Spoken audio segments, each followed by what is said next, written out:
আজকে হচ্ছে শনিবার, আর আজকে জানো তো বেজায় দেরি করে ঘুম থেকে উঠেছিলাম। উঠেই কিন্তু আমি চা আর বিস্কুট নিয়ে বসে পড়েছিলাম ব্রাশটা করে। আর এদিকে ভাতটা বসিয়ে দিয়েছিলাম, যেহেতু দেরি হয়ে গেছে ওই জন্য ভাত বসানোর ভিডিওটা তোমাদের সাথে আর শেয়ার করতে পারিনি। আর এদিকে দেখো ফ্রিজ থেকে সমস্ত তরকারি মাছগুলো বের করে রেখেছিলাম। আজকে বেশি কিছু রান্না করব না, কারণ আজকে যেহেতু শনিবার অনেকটা লেট হয়েছে। আজকে ছেলের মাছের ঝোল হবে পটল আলু দিয়ে, আর আমাদের চিংড়ি মাছের একটা ঝাল করব। আগের দিনই তোমাদের দেখিয়েছিলাম যে বাজার থেকে চিংড়ি মাছ কিনে এনেছিলাম। আর জানো তো কালকে ফুলকপিটা যে বড়মশাইকে ভেজে দিয়েছিলাম, ওটায় নুনটা একটু বেশি হয়ে গিয়েছিলো, যার জন্য বড়মশাই একটু রাগারাগি করেছে ঠিকই। ওই জন্য ভাবলাম আজকে এইটুকু ফুলকপি আছে, ওকে ভেজেই দিই। ওই জন্য তেল গরম করে কিন্তু ফুলকপিগুলো ভাজা বসিয়ে দিয়েছি। আর এদিকে কিন্তু মাছের ঝোলটাও বসিয়ে দিয়েছি।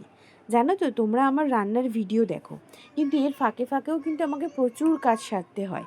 প্রথমত তো ছেলেকে নিয়ে রান্না করতে হয়, আর দ্বিতীয়ত জানো তো রান্নার ফাঁকে ফাঁকে আমাকে ঘর মোছা, বাসন মাজা, যেগুলো রাতের খাওয়া সেই বাসন মাজা, আবার ছেলের জামা কাপড় ধোয়া, নিজেদের জামা কাপড় ধোয়া, সবই কিন্তু একা হাতে সামলাতে হয়। ওই জন্য কিন্তু আমি ডেলির ব্লগটা ডেলি দিতে পারি না। আগে তাও পারতাম, এখন আর পারি না। দেখো কথা বলতে বলতে এদিকে চিংড়ি মাছের ঝালটাও আমি বসিয়ে দিয়েছিলাম। যারা আমার চিংড়ি মাছের এই ঝালের ভিডিওটা দেখতে চাও তারা কিন্তু আমার ইউটিউব চ্যানেলে গিয়ে কিন্তু দেখে নিতে পারো। এটা কিন্তু আমার আপলোড করা আছে। আর ওদিকে দেখো ছেলের মাছের ঝোলটা নামিয়ে গতকালের যে তরকারি ছিল ওগুলো গরম করলাম, ফাঁকে কিন্তু টিফিনও করে নিলাম। যদিও আজকে টিফিনটা করতেও আমার অনেকটা লেট হয়ে গেছিলো। তাহলে আজকের ব্লগটা কেমন লাগলো অবশ্যই জানিও। আর এই চিংড়ি মাছের ঝালটা যারা ট্রাই করোনি তারা অবশ্যই একবার বাড়িতে ট্রাই করে দেখো। তোমরা ভালো থেকো, সুস্থ থেকো।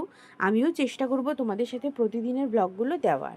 আর দেখো দেখতে দেখতে কিন্তু আমি তরকারিগুলো গরম করে নিলাম। কালকে রাতে বর্মশাই ভাত খেয়েছিল বলে প্রচুর তরকারি রয়ে গেছিলো, কারণ ও দুপুরে খায়নি কালকে, ওই জন্য। তো দেখতেই পেলে আজকে আমার মেনুতে কী কী ছিল। সব কিছু গরম টরম করা হয়ে গেছে। এবার ছেলেকে স্নান করাবো, তারপরে খাওয়াবো, তারপর আমি স্নান করব। তাহলে আজকের জন্য এ পর্যন্তই। দেখা হচ্ছে তোমাদের সাথে আবার নেক্সট ভিডিওতে।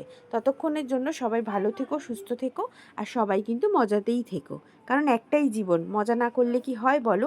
তাহলে আসি, টাটা, বাই।